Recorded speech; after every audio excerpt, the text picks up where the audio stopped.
ఫిబ్రవరి 23వ తారీఖు నుండి అంగన్వాడీలందరూ రాష్ట్ర వ్యాప్తంగా 1,00,000 మంది మరొక పోరాటానికి సిద్ధమవుతా ఉన్నారు.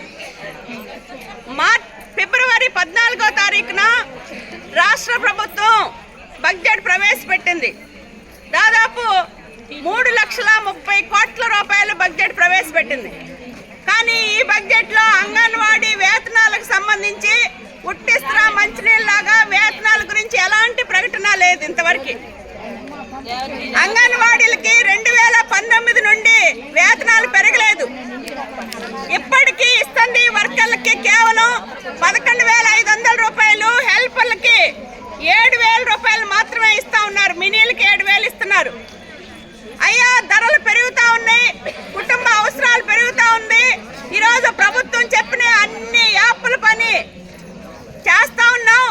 పెరుగుతున్న ధరలకు అనుగుణంగా వేతనాలు పెంచాలి అని చెప్పేసి ప్రభుత్వం ముందు అనేక సార్లు మొరపెట్టుకున్న చెవిటోళ్ళ ముందు శంఖం ఊదినట్టుందని చెప్పేసి గత ప్రభుత్వ ఆధ్వర్యంలో 42 రోజుల పాటు చారిత్రాత్మక సమ్మె నిర్వహించిన చరిత్ర రాష్ట్రంలోని అంగన్వాడీ మహిళలకు ఉంది. ఆ సందర్భంగా అంగన్వాడీలకి చాలా అన్యాయం జరిగింది. మేము అధికారంలోకి వస్తే తప్పకుండా అంగన్వాడీ మహిళలకి వేతనాలు పెంచుతాము అని చెప్పేసి ప్రస్తుతం ఉన్న గౌరవ ముఖ్యమంత్రి గారి నుండి మంత్రులు, ఎమ్మెల్యేలు అందరూ మా టెంట్ల దగ్గరకు వచ్చి ఆ రోజు హామీలు ఇచ్చారు. ఆ రోజు సమ్మె ముగింపు సందర్భంగా 2024 జూలై నుండి అంగన్వాడీలకి వేతనాలు పెంచుతాము అని చెప్పేసి రాతపూర్వకంగా గ్రూప్ ఆఫ్ మంత్రులు, ICDS ఉన్నతాధికారుల సమక్షంలో ఈరోజు మినిట్స్ కాపీ ఉంది. కానీ ఈ ప్రభుత్వం వచ్చి 19 నెలలు గడిచింది. 19 నెలల్లో కనీసం ఒక్కసారైనా అంగన్వాడీ వేతనాల గురించి మాట్లాడి చర్చించి ఈరోజు అది కాదు ఇది ఇస్తామనే పరిస్థితిలో ఈ ప్రభుత్వం వ్యవహారం లేదు. అందుకనే మరొక దశ పోరాటానికి అంగన్వాడీలు సిద్ధమవుతా ఉన్నారు. ఫిబ్రవరి 23వ తారీఖు నుండి మొత్తం రాష్ట్ర వ్యాప్తంగా 257 ప్రాజెక్టుల్లో రిలే నిరాహార దీక్షలు జరుగుతూ ఉన్నాయి. చాలా శాంతియుతంగా నిరాహార దీక్షలు చేస్తా ఉన్నాం. అందుకనే ప్రభుత్వం నిన్న మంత్రి గారు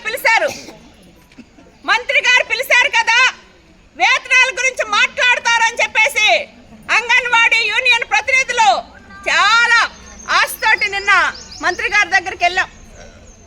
కానీ వేతనాలు ఒక్క విషయం మాత్రం మాట్లాడలేదు. వేతనాల విషయం మాట్లాడకుండా గతంలో మేము మట్టి ఖర్చులు ఇచ్చాం కదా, గ్రాట్యుటీ ఇచ్చాం కదా, మినీలు ఇచ్చాం కదా అని చెప్పేసి చెప్తా ఉన్నారు. అవి ఇచ్చిన మాట వాస్తవం. కానీ ఈ రోజుకి 2024లో గ్రాట్యుటీ ఇచ్చాము అని చెప్పేసి ఉన్న గ్రాట్యుటీ జీవోకి 2 సంవత్సరాలైనా ఇంతవరకు నిర్దిష్టమైన గైడ్లైన్స్ రూపొందించి అమలు చేయట్లేదు. ఇదా మీ ప్రభుత్వం ఈరోజు అంగన్వాడీలకి చేస్తున్న మేలు? ఎప్పుడో చనిపోయిన తర్వాత మట్టి ఖర్చులు ఇస్తామని చెప్పేసి చెప్తా ఉన్నారు. ఇప్పుడు బతికుండంగా మాకు తినడానికి సరిపోవట్లేదమ్మా, మా పిల్లల్ని మేము పెంచుకోలేకపోతా ఉన్నాం. ఈరోజు ICDS అంటే పౌష్టికాహారం గురించి అందరికీ చెప్పమని చెబుతా ఉంటారు. మరి అంగన్వాడీలే మహిళలు కాదా? వీళ్ళకేం పౌష్టికాహారం అవసరం లేదా? వీళ్ళ కుటుంబాలకేం అవసరం లేదా? అందుకనే పెరుగుతున్న ధరలకు అనుగుణంగా ఈరోజు వేతనాల విషయం మాట్లాడండి అంటే ఆ ఒక్కటి అడగండి అని చెప్పేసి చెప్తా ఉన్నారు. అందుకనే మేము ఈ సందర్భంగా ఈ ప్రభుత్వాన్ని చెబుతా ఉన్నాం, అంగన్వాడీలు చాలా శాంతియుతంగా ఆందోళన చేస్తా ఉన్నారు. మార్చి 2వ తారీఖు లోపు కనుక బడ్జెట్ సమావేశాల్లో అంగన్వాడీ వేతనాల విషయం ప్రకటన చేయకపోతే తప్పకుండా రాష్ట్ర వ్యాప్తంగా 1,00,000 మంది అంగన్వాడీలు సమీకరణ చేస్తాం. మార్చి 2వ తారీఖున విజయవాడలో మహాధర్నా నిర్వహిస్తామని చెప్పేసి కూడా ఈ ప్రభుత్వాన్ని తెలియజేస్తా ఉన్నాం. ఇప్పటికైనా ఆలోచన చేయాలి. అందరూ మహిళలు, అందరూ పేదలు ఈరోజు పేద గర్భిణీ బాలింతలకు సేవలు చేస్తా ఉన్నారు. అటువంటి పేద మహిళల్ని ఈ రాష్ట్ర ప్రభుత్వం అన్యాయం చేయకుండా వెంటనే వేతనాలు పెంచాలి అని చెప్పేసి కోరుతున్నాం. లేని పక్షంలో మొత్తం మార్చి 2వ తారీఖున పెద్ద ఎత్తున అంగన్వాడీలు అందరూ కదిలి విజయవాడకి రావాలి అని చెప్పేసి కూడా ఈ సందర్భంగా తెలియజేస్తా ఉన్నాను. Subrahma, AP anganwadi workers and helpers రాష్ట్ర ప్రధాన కార్యదర్శి, CIT అనుబంధం.